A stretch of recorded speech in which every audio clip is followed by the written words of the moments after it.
Mais aujourd'hui, le ministère algérien des Affaires étrangères, il a annoncé l'instauration d'une obligation d'un visa d'entrée au territoire algérien pour tous les ressortissants marocains. Pour les États. Aujourd'hui, la contrebande avec la Tunisie, halal. Le trafic d'êtres humains avec le Mali et la Tunisie, la Libye, halal. Le trafic de tous les produits prohibés avec la Libye, la Tunisie, le Niger et le Mali, halal. Mais avec le Maroc, non. C'est haram, donc on leur impose le visa. Ça se fait pas. C'est une décision qui stigmatise le peuple marocain. C'est une stigmatisation du Marocain simple, lambda, qui lui n'a rien fait contre l'État algérien, contre l'Algérie. خاطر وتتيانا والسلام بكم يا جماعة الخير مساء الخير عليكم مازال في اللون والسلام عليكم je vais pas vous dire est-ce que vous allez bien, j'espère que vous allez bien parce que franchement c'est l'émission la plus dure que je vais faire. Mais franchement c'est l'émission la plus dure, c'est une émission qui me déchire le cœur parce que nous sommes arrivés à un point extrêmement dangereux du développement dans les relations bilatérales entre l'Algérie et le Maroc. Je le dis en toute sincérité. Cette fois-ci, je m'excuse auprès de mes compatriotes algériens. Vous n'allez pas me dire à cause du Maroc, le Makhzen Israël, parce que rien ne peut justifier ce qui a été fait aujourd'hui par le gouvernement algérien, par le régime Tebboune. Le régime Tebboune a commis ce qu'il vient de faire là. La décision qu'il vient d'adopter maintenant, elle est injustifiable. T'as un problème avec le gouvernement marocain, t'as un problème avec le roi marocain, avec le cousin du roi, avec les services de renseignement marocains, avec les autorités marocaines. Ça, on l'a compris, c'est une divergence politique. Il n'y a jamais été question d'impliquer le peuple marocain et le peuple algérien dans ce différend politique. Nous, les peuples, on n'a pas de problème. Il y a des mariages mixtes entre les Algériens et les Marocains, il y a des couples mixtes, il y a des familles communes, il y a des noms, il y a des cousins, il y a des relations historiques, géographiques, religieuses, spirituelles, il y a un partage de l'histoire, de la géographie, de la spiritualité et de la foi. Il y a tellement de métissage entre les Algériens et les Marocains que dans plusieurs régions du Maroc comme de l'Algérie, on ne sait plus distinguer qui est Marocain et qui est Algérien. Et le métissage entre Algériens et Marocains est encore plus important que la diaspora. Le régime algérien, contre toute attente, on avait cette information. On avait l'idée, Sma'na Bli Tebboune commence à cultiver une idée totalement folle, une idée extrêmement dangereuse, un acte d'un extrémisme ignoble. Je dis bien un acte d'un extrémisme ignoble. Mais on pensait qu'autour de Tebboune, qu'on allait le ralentir, qu'au sommet du régime algérien, on allait le calmer, qu'on allait lui dire, voilà, monsieur le président, il faut pas quand même aller jusque-là. Il faut pas épingler tout le peuple marocain. Il faut pas aller jusqu'à menacer tout le peuple marocain. Parce que c'est ce qui a été fait. Qu'est-ce que c'est cette mesure? De quoi on parle aujourd'hui? L'Algérie a décidé, pas l'Algérie, le régime algérien. Parce que cette décision n'émane pas du peuple algérien. Et je ne crois pas que le peuple algérien aurait pris une telle décision. Pour dire en toute honnêteté, connaissant les valeurs de fraternité, et les valeurs de générosité et d'hospitalité du peuple algérien, le peuple algérien n'aurait jamais pu prendre une telle décision. Le régime Tebboune, parce qu'aucun autre régime ne l'a fait auparavant, à l'exception dans les années 90, dans un cas extrêmement grave et inédit dans les relations algéro-marocaines, l'Algérie avait riposté à une décision marocaine, elle a imposé le visa et elle a fermé les frontières. Ça, c'est un cas à part dans la décennie noire. On va en parler étape par étape, doucement, mais sûrement, beaucoup de pédagogie. Mais c'est la première fois qu'un régime algérien instaure, sans qu'il y ait de conflit, sans qu'il y ait d'actes de terrorisme, sans qu'il y ait de problèmes de menaces militaires, sans qu'il y ait un problème militaire et sécuritaire, parce que le problème entre l'Algérie et le Maroc, pour le moment, c'est un problème diplomatique et politique autour du Sahara occidental. C'est tout. Il n'y a pas de problème sur le tracé frontalier, il n'y a pas de revendication marocaine sur une région du territoire algérien, il n'y a pas de revendication algérienne sur une région, sur un territoire marocain. Il n'y a aucun problème à l'exception que le Maroc a normalisé ses relations avec Israël. Ça, c'est une question interne, c'est entre eux, leur gouvernement, leur roi et le peuple marocain, il a un roi, il a un gouvernement, ils n'ont qu'à se débrouiller entre eux. Comme nous, les Algériens, on a le droit d'avoir des relations avec n'importe qui. Mais aujourd'hui, le ministère algérien des Affaires étrangères, il a annoncé l'instauration d'une obligation d'un visa d'entrée au territoire algérien pour tous les ressortissants marocains. Pour tous les ressortissants marocains.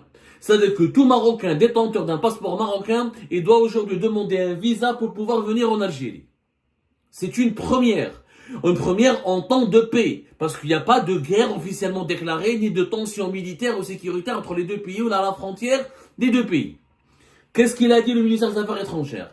Le gouvernement algérien, voici le communiqué, a décidé de rétablir avec effet immédiat l'obligation d'obtention du visa d'entrée au territoire national pour tous les ressortissants étrangers détenteurs de passeports marocains. C'est ce que dit le ministère des Affaires étrangères. Cela signifie que tous les Marocains ont l'obligation, à partir d'aujourd'hui, 26 septembre 2024, de demander un visa d'entrée pour venir en Algérie. Zid, qu'est-ce qu'il dit le communiqué encore? L'Algérie, mue par des valeurs, regardez comment c'est écrit, il faut vraiment avoir la haine, il faut vraiment être irrationnel pour écrire de telles choses. L'Algérie, mue par des valeurs de solidarité, tissées par les liens humains et familiaux qui unissent les deux peuples frères, algériens et marocains, avait évité lors de la décision de rupture des relations diplomatiques avec ce pays, le Maroc en l'occurrence, en août 2021, de remettre en question la liberté et la fluidité de la circulation des personnes. Profitant du régime d'exemption des visas, malheureusement le Royaume du Maroc s'est livré à diverses actions attentatoires à la stabilité de l'Algérie et à la sécurité nationale, avec l'organisation à grande échelle de réseaux et de crimes organisés, de trafic de drogue, d'êtres humains, de contrebande, d'immigration clandestine et d'actes d'espionnage, ainsi que le déploiement d'agents de renseignement sionistes, détenteurs de passeports marocains, pour accéder librement au territoire national. Ces actes constituent une menace directe sur la sûreté nationale de notre pays et imposent un contrôle ferme et strict que tous les points d'accès et de séjour en territoire national. Attends, mais c'est extrêmement grave. Les autorités algériennes accusent le Maroc d'avoir fourni des passeports marocains à des agents israéliens, à des espions israéliens. Donnez-nous les preuves. Attendez les preuves. Est-ce que vous avez arrêté un agent du Mossad qui a un passeport marocain en Algérie? Montrez-nous les preuves. Si l'Algérie avait, vous, un trafiquant d'armes, Kabyle, qui venait de Marseille à Bdjaïa, avec des pistolets, avec des armes de chasse, il a été arrêté, il a été filmé et montré à la télévision. Les autorités algériennes, je le dis, je le précise, et je pense qu'il y a de quoi saisir le Conseil de sécurité de l'ONU, parce que c'est une accusation extrêmement grave. Je me demande pourquoi la Ligue arabe, le secrétariat général de la Ligue arabe, le secrétariat général de l'Organisation de la Conférence islamique, des organisations qui regroupent l'Algérie, le Maroc et l'ensemble des pays arabes et musulmans, et devraient se mobiliser et demander des preuves aux autorités algériennes. Vous dites qu'il y a eu des espions israéliens qui avaient le passeport marocain. Montrez-les-nous. Montrez-les-nous. Pour les autres arguments, là, les autorités algériennes justifient l'instauration d'un visa par les pratiques de l'immigration clandestine, par les trafics de drogue, trafic d'êtres humains. Attendez, mais il y a des migrants maliens qui passent par l'Algérie. Est-ce qu'il faut maintenant, parce qu'il y a des migrants clandestins maliens qui rentrent en Algérie pour aller vers l'Europe ou pour rester en Algérie, est-ce que l'Algérie doit maintenant imposer les visas aux Maliens? La même chose pour le Niger. Nous n'avons pas de visa. Je crois qu'avec le Niger, nous avons un visa. Je ne sais pas. Mais avec le Mali, nous n'avons pas de visa. Ça, j'en suis sûr. Il y a aussi il y a des contrebandiers tunisiens. Il y a des Tunisiens qui font de la contrebande avec l'Algérie, trafic des sangs. Allez voir à Tbessa. Allez voir Bir al-Ater. Allez voir à Sokaras. Allez voir du côté de Tarf. Surtout à Tbessa. Allez voir le Ouedsouf. Entre la Libye et la Tunisie, surtout avec la Tunisie, il y a un grand trafic de contrebande. Il y a aussi des migrants qui passent aussi par la Tunisie pour aller vers de l'Algérie, pour aller vers l'Espagne. Est-ce qu'il faut pour autant imposer le visa aux Tunisiens? Est-ce qu'il faut pour autant imposer le visa aux Libyens?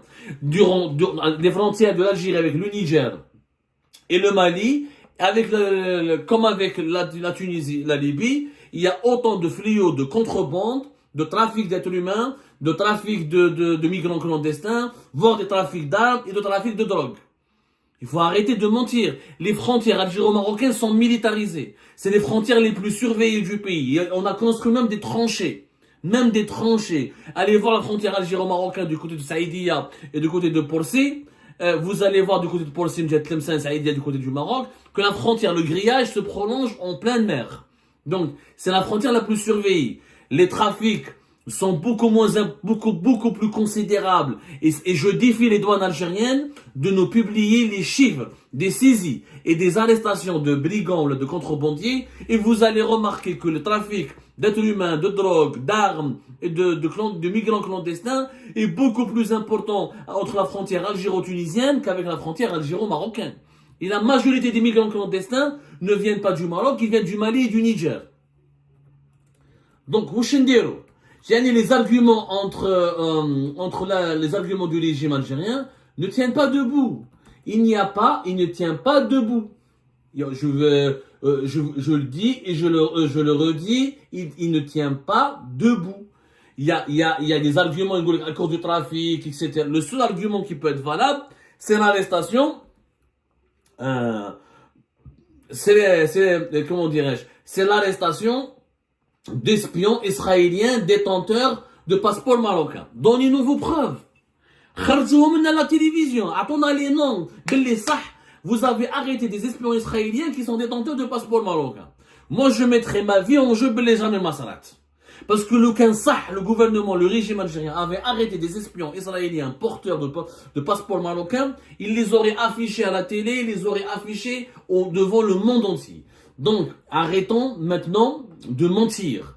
Il n'y a pas l'instauration, donc c'est une restriction, la limitation, la fin, je dis bien, nous assistons aujourd'hui le 26 septembre 2024, c'est un jour tristement historique, c'est définitivement la fin de l'Union pour le Maghreb. C'est définitivement la fin d'un grand principe qui a fait l'Union pour le Maghreb. C'est la liberté de circulation entre les pays. Il y a plus de trafic. Tout ce qui a été, tous les arguments, les actes de sabotage, les actes de crime, les réseaux de crime organisé, trafic de drogue, d'êtres humains. Les Maliens n'ont pas besoin de visa pour entrer en Algérie.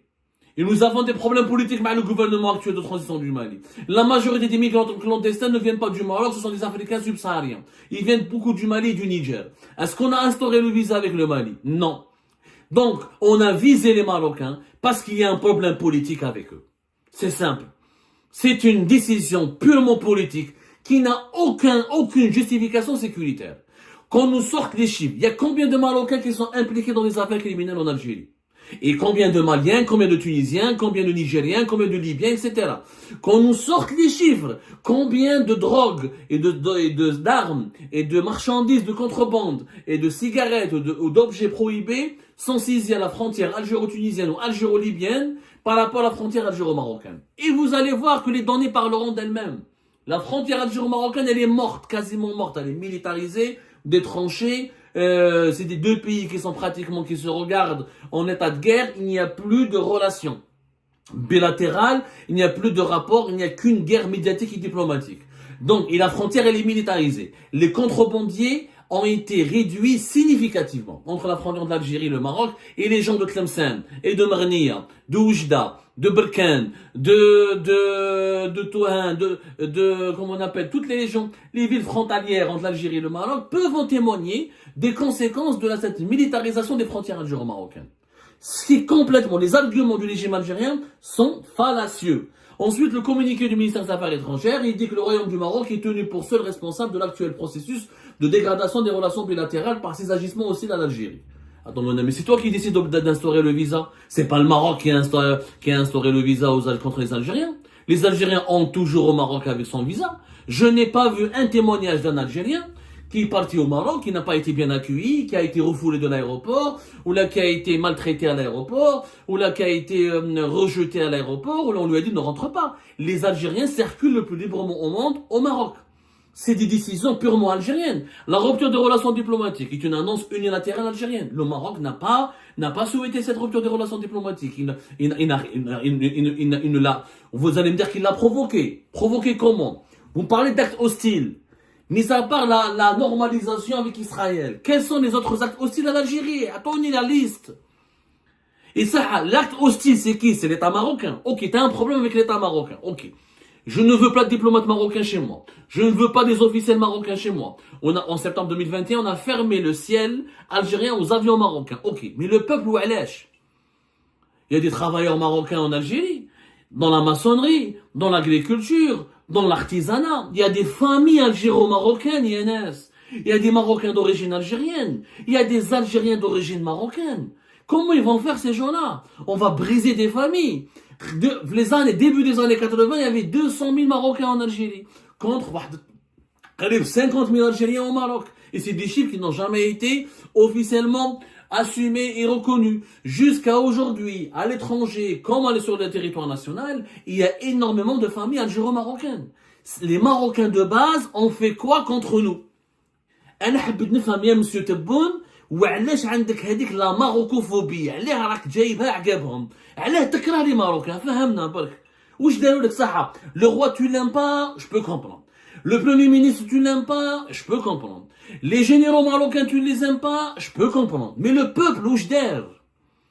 Les artistes marocains ont fait quoi? Les sportifs marocains ont fait quoi?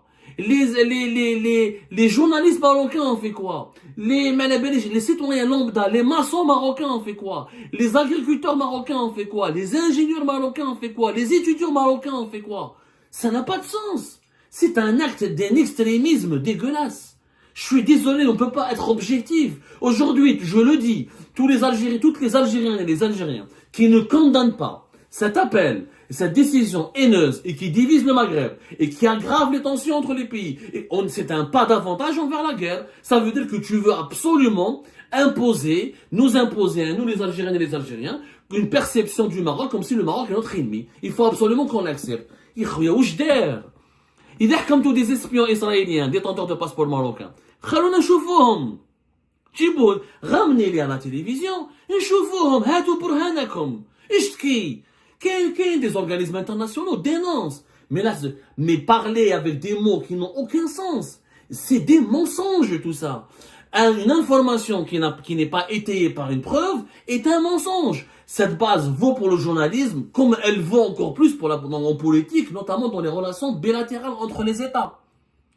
Aujourd'hui, la contrebande avec la Tunisie halal, le trafic d'êtres humains avec le Mali et la Tunisie et la Libye halal, le trafic de tous les produits prohibés avec la Libye, la Tunisie, le Niger et le Mali halal, mais avec le Maroc non. C'est haram, donc on leur impose le visa. Ça se fait pas. C'est une décision qui stigmatise le peuple marocain.